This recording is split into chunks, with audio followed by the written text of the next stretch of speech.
వక్రతుండ మహాకాయ సూర్యకోటి సమప్రభ నిర్విఘ్నం కురు మే దేవ సర్వకార్యేషు సర్వదా. వినాయక చవితి నిర్ణయం. వినాయక చవితి పండుగను మన హైందవ సాంప్రదాయం ప్రకారంగా ఏ రోజు చేసుకోవాలి అనేటువంటి విషయంపై శాస్త్రము ఏం చెప్తుంది అనేటువంటి విషయాన్ని మీకు చెప్తాను. ఈ సంవత్సరము శుక్రవారం తదియా ఉంది, శనివారం చవితి ఉంది. శుక్రవారం రోజున తదియా 3:01 మధ్యాహ్నం వరకు ఉంది. తెల్లవారితే చవితి సాయంకాలం 5:28 వరకు ఉంది. అంటే మనకు ధర్మసింధు, నిర్ణయ సింధు ఇత్యాది గ్రంథాలన్నీ కూడాను మనకు ఏం చెప్పినాయి అనంటే, మధ్యాహ్న వ్యాపిని చతుర్థి ఉన్నటువంటి రోజున వినాయక చవితి పండుగను మనము జరుపుకోవాలి.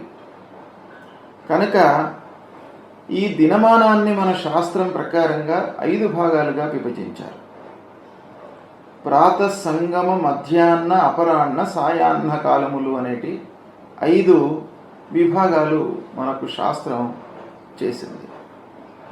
కొన్ని ముఖ్యమైనటువంటి పండుగలకు ప్రాతకాలం అంటే సూర్యోదయ వ్యాప్తితో కూడుకున్నటువంటి తిథి, కొన్ని పండుగలకు సంగమ కాలంతో కూడుకున్నటువంటి తిథికి ప్రాధాన్యం ఇచ్చి ఆ వ్యాప్తి ఏ రోజు ఉందో ఆ రోజు పండుగ జరుపుకోమన్నారు.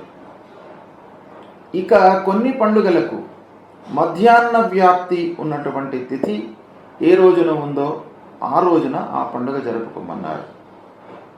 ఇంకా కొన్ని కార్యక్రమాలకు, పితృ కార్యక్రమాలకు అన్నిటికి కూడాను అపరాహ్న వ్యాప్తి అనేటువంటిది శాస్త్రంలో చెప్పబడి ఉంది. కొన్నింటికి సాయంకాలము, ప్రదోషకాలము, ఇలా విభిన్నంగా మనకు శాస్త్రం లోపల కాలానుగుణంగా పండుగలను నిర్ణయించుకోవాలి. అలా నిర్ణయించిన రోజున పండుగ మనం శాస్త్రీయంగా జరుపుకోవాలి అనేటువంటి విషయం మనకు అన్ని ధర్మశాస్త్ర గ్రంథాలలో చెప్పబడి ఉంది. అయితే ఈ సంవత్సరము శనివారం సాయంకాలం వరకు కూడాను 5:28 వరకు కూడాను చతుర్థి తిథి వ్యాప్తి ఉంది. అంటే మధ్యాహ్న కాలానికి చతుర్థి శనివారం రోజుననే ఉంది కనుక శనివారం రోజుననే అందరూ కూడాను వినాయక చవితి పండుగను జరుపుకోవాలి. ఇక తదియా రోజున హరితాళక గౌరీ వ్రతము. గౌరీ వ్రతాన్ని శుక్రవారం రోజున జరుపుకుంటూ తెల్లవారితే గణాధిపతికి సంబంధించినటువంటి పూజా విధానము వినాయక చవితిని శనివారం రోజున జరుపుకోవాలి. అంటే ఇక్కడ ప్రధానంగా మధ్యాహ్న వ్యాప్తియే చెప్పబడి ఉంది శాస్త్రంలో.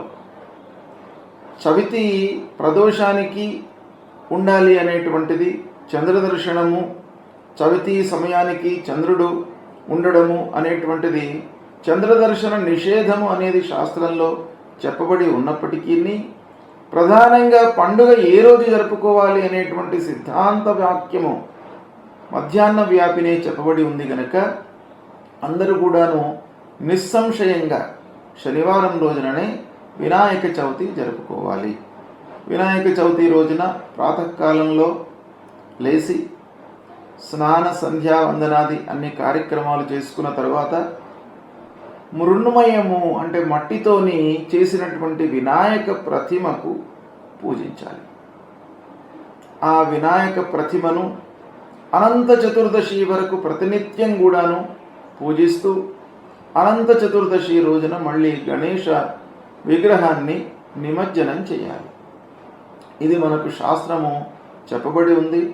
శాస్త్రంలో మనకు ఈ వినాయక చవితి ఏ రోజు చేసుకోవాలి అనేటువంటి విషయంలో ఈ సంవత్సరము ఎలాంటి సంశయము లేదు, అనుమానం కూడాను లేదు. కనుక అందరూ కూడాను శనివారం రోజుననే పండుగ జరుపుకోవాలి. ఆ వినాయకుడి యొక్క అనుగ్రహానికి పాత్రులై మనము చేసేటువంటి కార్యక్రమాల్లో విఘ్నాలు రాకుండా పరిసమాప్తి కావాలి అనేటువంటి ఆ భగవంతుణ్ణి మీరు ప్రార్థించి అనుగ్రహాన్ని పొందండి. శుభం.